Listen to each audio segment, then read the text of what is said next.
At the age of 16, I wanted to do something with my life. I asked my mother one day, I said, I'd like you to sign a waiver. I want to join the Army.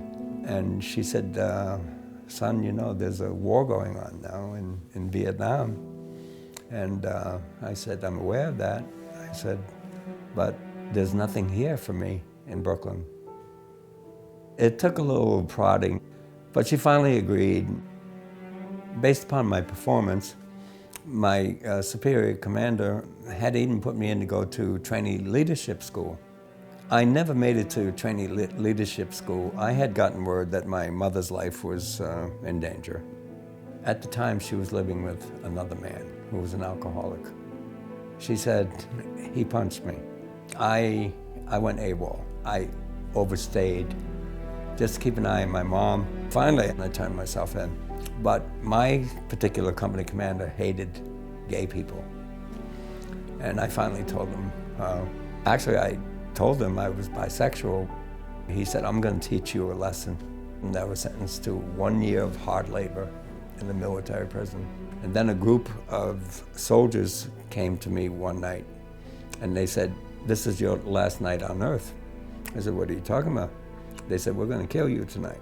And they forcefully took me out of the general population and they put me in segregated confinement for my own protection. So I remained there for 3.5 months, then they let me go.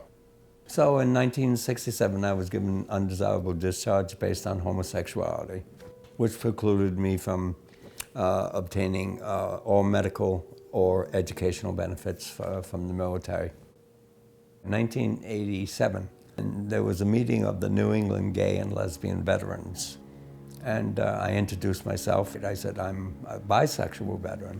I ran for office and I was elected president.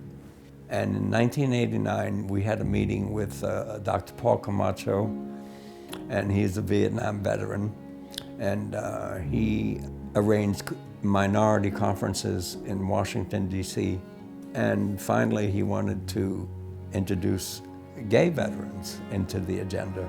The first testimony came on May 3rd, 1989. I had the honor of testifying with another gay veteran who also had HIV, and we testified before Congress on AIDS and PTSD. I never thought a poor kid from Brooklyn would end up in the marble halls of Congress. I was not only fighting, you know, the issue of gays in the military, I was also fighting other veterans who felt that it wasn't my right as a bisexual veteran, and I really didn't care because I am who I am. I'm honored that I could have a voice in maybe making this world a better place for other people to live in.